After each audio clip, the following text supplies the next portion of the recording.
It's a call of the wild. The eerie bugles of big bull elk beckon an expedition of horsemen.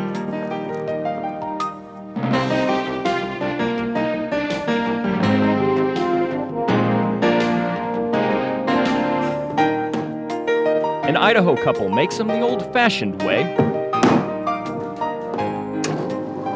And their custom boot company is gaining an international reputation.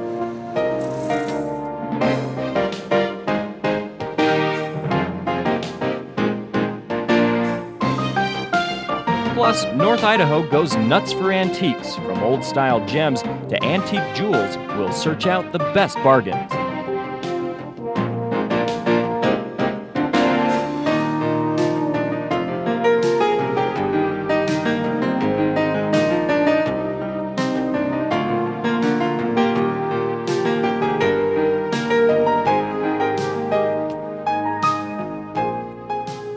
Hello and welcome to Exploring Idaho. We're here at the Idaho State Historical Museum where it's easy to spend hours looking through all the stages of Idaho history. Inside, displays like this explain the early days and lives of Native Americans. Others show the tools of the gold rush, and then the immigrants who came to Idaho with hopes of digging up wealth. And of course, there's piece after piece from Idaho's Wild West days. Everywhere you turn is another page of history. Our first story profiles a couple whose trade is a big part of that history. From the small town of St. Mary's, they're keeping alive the ways of cowboys and the Wild West, one stitch at a time. Yeah, my dad bought these boots Dave for me Resser when I got was his first 4 pair years of old. cowboy boots when he was 4. As you can see, the heels have been replaced numerous times. The toes have been worn through, so I really have worn the dickens out of them. And it seems the little boots with the butterflies made a lasting impression. And I've been wearing boots ever since. Pair after pair after pair. His love for the cowboy tradition has never worn thin. Here I am. We do it by hand. Hand tools help Dave hand-stitch every handmade cowboy boot at his own custom boot shop. The only difference between now and, say, 1860 are the sewing machines. Modern machines help with the fancy work, but the basics of boot making haven't changed. Fit, number 1, durability, number 2, and looks, number 3. And one stitch after the other, those basics are giving this small Idaho boot shop an international reputation. The furthest so far has been Australia, New York, Sweden. A constant stream of orders keeps Dave about 3 months behind. People are wanting something different than what they can go down to the store and get. Like this sparkly Stingray. And you can wear this boot to the prom or formal tonight and wear it out in the barnyard tomorrow, and it'll withstand the different abuses. Add to the durability a fit. Fit for Cinderella. Well, this is a glass slipper that we use, and this is exact inside of the boot. So it's no wonder. The custom boot maker is getting busier and busier. Dave is so busy, he's put his wife to work. And it's always exciting when we have an order to fill. Beeswax. Gail Resser handles the orders from Hollywood. Gentlemen, I'm not going to allow any trouble. She made 7 pair of Coffeeville specials for the movie Tombstone. Oh, my God.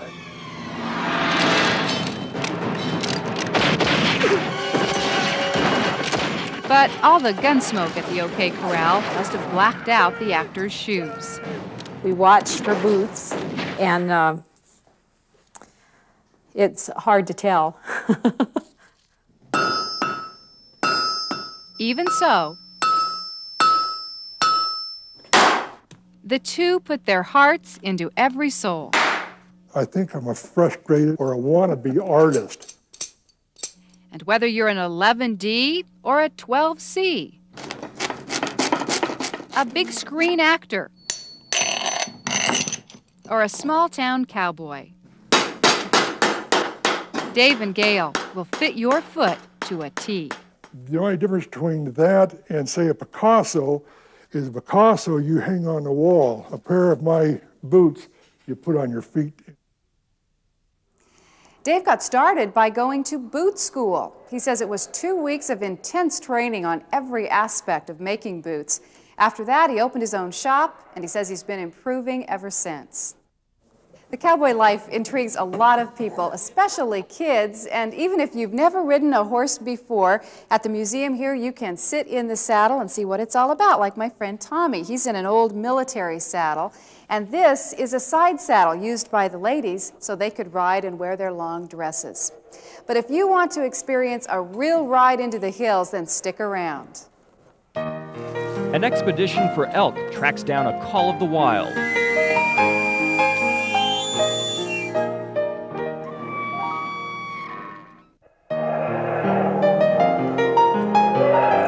A special exhibit on display right now at the Idaho State Historical Museum brings to life Idaho's ancient past. This Ice Age exhibit features animals that lived in this area long, long ago. And state archaeologist Robert Yohe joins us now to tell us more. Robert, I was particularly interested in the woolly mammoth because of the discovery at Tolo Lake recently. Well, this mammoth here, Dee, is related very closely to the mammoths that were found at Tolo Lake, although that was a different type of mammoth known as the Columbian mammoth. These particular mammoths, the woolly mammoths, were covered with fur to keep them warm. They lived in areas like Alaska and on the glaciers. And right over here, Robert, the saber-toothed cat. I understand that's one of your favorites. Yes, it is, Dee.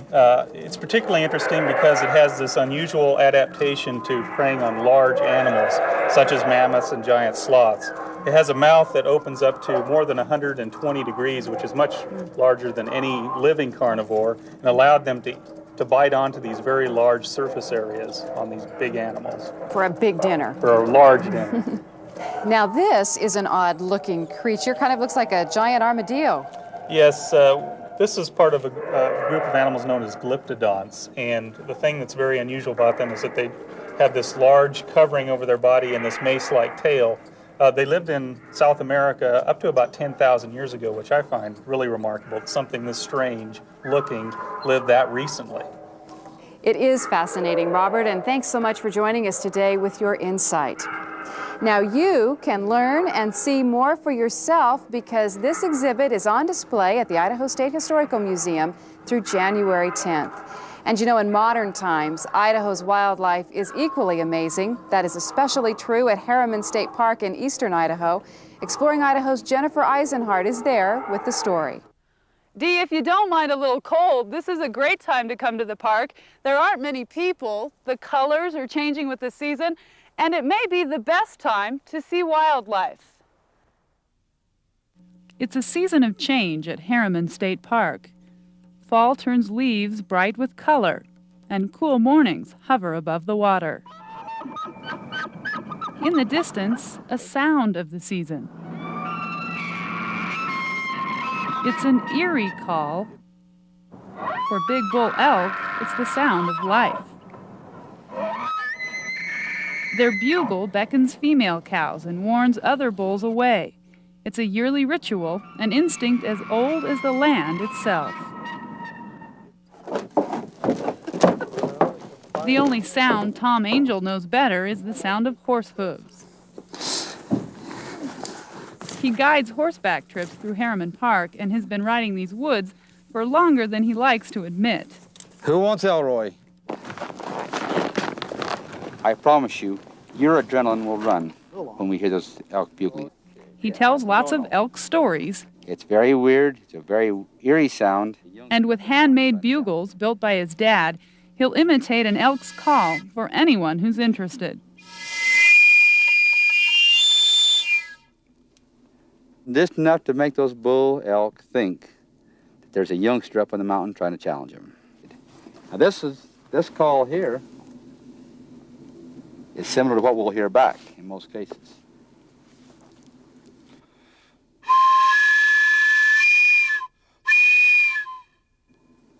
If you use this one first, it scares the heck out of them. It's a big step up and about an hour's ride into elk territory. That was good. Our guide knows every inch of scenery along the way. At one time, this was the biggest working cattle ranch in the state of Idaho. This is where the barns were, where the workhorses were kept. Yep, they had the day off. There's a lot of room to roam at Hagerman Park, almost 11,000 acres. The old ranch houses stand as a reminder that this was once a private estate. Today, visitors can tour the buildings and wonder how the Western life used to be. On horseback, you can feel how the Western life still is. Sometimes bumpy, with a few obstacles.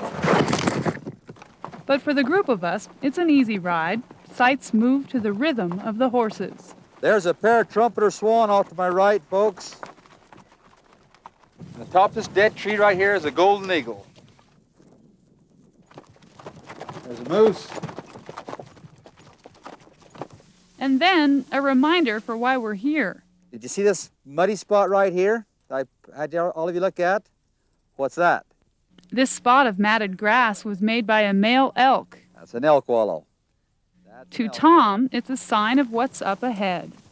Pass the word back that once we cross this fence up here, we've got to start quieting things down. So we'll be in elk country. Quietly, we move toward the trees and find more signs that we're getting close. There's fresh elk wallow. Here, elk country is high on the mountain. Our horses wind through the pine branches and over fallen logs. Then Tom decides it's time to try.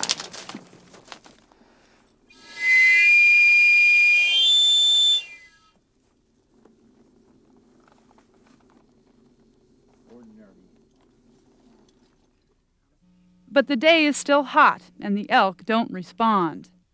They don't want to bugle. They don't want to mate. They don't want to fight for their mates in the heat. They'd rather go find a cool tree,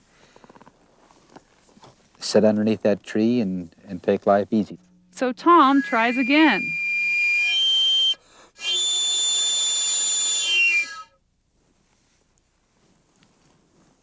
Even in the heat, Tom thinks his call will inspire a response. Got an answer. The bugle is faint from a distance. How many of you could hear it? Only a few in our group could hear. This one sounded almost like it was on the other side of the mountain. So Tom takes us higher to try and see if what we've heard is there. We're getting in the Douglas fir now. This is where the elk like to hang out, is underneath the Douglas fir, because the branches come out over them a lot more on hot days. With the sun setting behind the trees, the temperature is dropping. Our chances of seeing elk are getting better.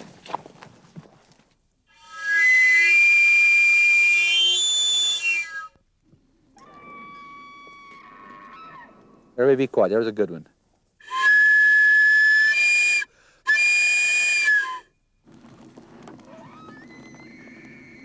It's really hard to hear the elk, but just across on this mountain over here, they're answering to Tom's call. There's one right there. Because the adrenaline make this hair on the back of my neck stand up pretty well. That was fighting language. They were not just responding to my bugle. My bugle had nothing to do with it, really. This guy over here could hear this guy over there, and they were fighting for the cows. That's what they were fighting for. And there's probably a fight going on right now. We'll never know who won. But as we turn and ride back down the mountain, we know we've heard a call of the wild.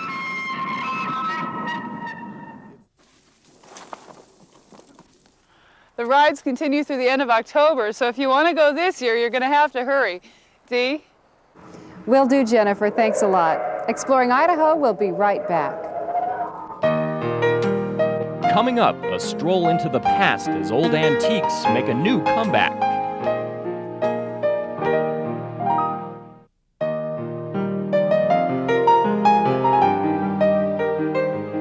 Can you imagine what life must have been like back in the days when every meal was cooked on a wood stove? This turn-of-the-century kitchen display gives you an idea of what housewives were up against back then. You won't find any microwaves here. But for all the convenience of modern machines, it seems more and more people want to turn the clock back. The popularity of old handmade items like these may be at its peak. We travel to North Idaho and stop in Coeur d'Alene, where business is booming in the world of antiques.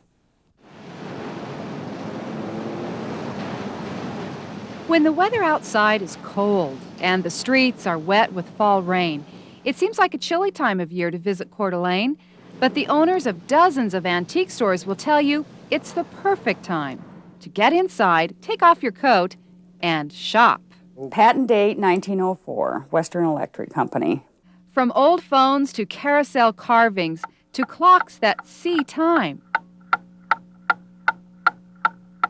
Anyone can purchase their own piece of history. This particular piece is a raised panel, circa 1890 dental cabinet. Carolyn Friesen sells antique furniture. If you could place your nose in here, you can smell the Novocaines and the different antiseptic type of solutions that they used on their instruments. Another handmade piece stored pioneer blankets. Circa 1880s, the homesteader's wife kept all her valuables in this. And for cooking, this bowl has, it's existed since 1910. It's not dinged, it's not chipped, and they aren't making them anymore. They aren't making any of this stuff anymore. Carolyn's partner, Ray Gallo, specializes in antique glass. These pieces were all collected in various parts of the country, and they were collected from estate sales, yard sales, junk stores, thrift stores, and just by sheer luck of phone calls. One phone call led Ray to a major find. It was in a basement of a house and had a dead lizard in it, and the gals refused to move this vase. I bought this vase and disposed of the lizard and cleaned it up and found out it was a piece of Steuben Silverina. That vase cost him $15. It's worth $1,500. Cleans out the arteries. Down the street and inside another store, Gloria Powell sells vintage clothing. I probably have about 500 pieces, and they range all the way from the late 1800s up to about 1970s. On this rack, Gloria flips through decades of fashions like they've never gone out of style. Net formal from the 50s, a ribbon dress from the 40s. This is a 70s black flare. This is a Victorian coat. This is kind of unique. One look at this 50s poodle skirt and you can hear the music from a sock hop. And there's the little poodle. And then these are the saddle shoes. For the 60s, these go-go boots go with this go-go dress, which goes for about $60.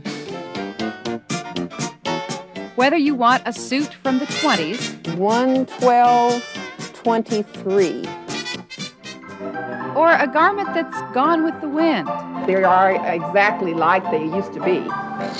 Gloria will find what you need to fit your fashion. I really enjoy it. And then there are the accessories. At the Crow's Nest Antique Store, Sandy Wagner sells jewels from the past. This is a Victorian mourning cross. It's 14-karat gold with the seed pearls and onyx, and this would be probably 1890s.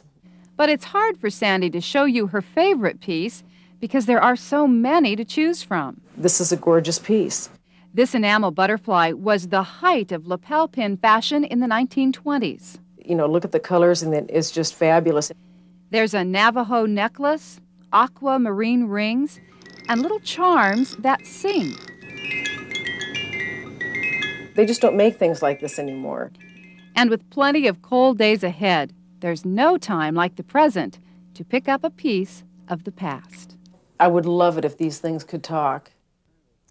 Throughout Coeur d'Alene, there are more than a dozen antique shops, nice places to visit on a cold fall day. Since we're talking so much about history in this edition of Exploring Idaho, for our Idaho Puzzler, we're going to put your historical knowledge to the test. Can you name the oldest town in Idaho and when it was settled? We'll have the answer when Exploring Idaho returns.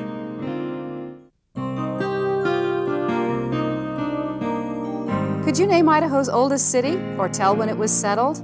The town of Franklin in southeast Idaho is credited as Idaho's oldest town. It was settled in 1860 by Mormon immigrants out of Salt Lake City. If you have any questions for us or would like more information on any of the stories you've seen in this show, call for a copy of the Exploring Idaho Field Notes. The phone number is 1-800-443-2461. Be sure to ask for show number 130. Idaho has a colorful, interesting past, and you can see parts of it here at the Idaho State Historical Museum in Boise. So stop by if you get the chance. You'll be glad you did.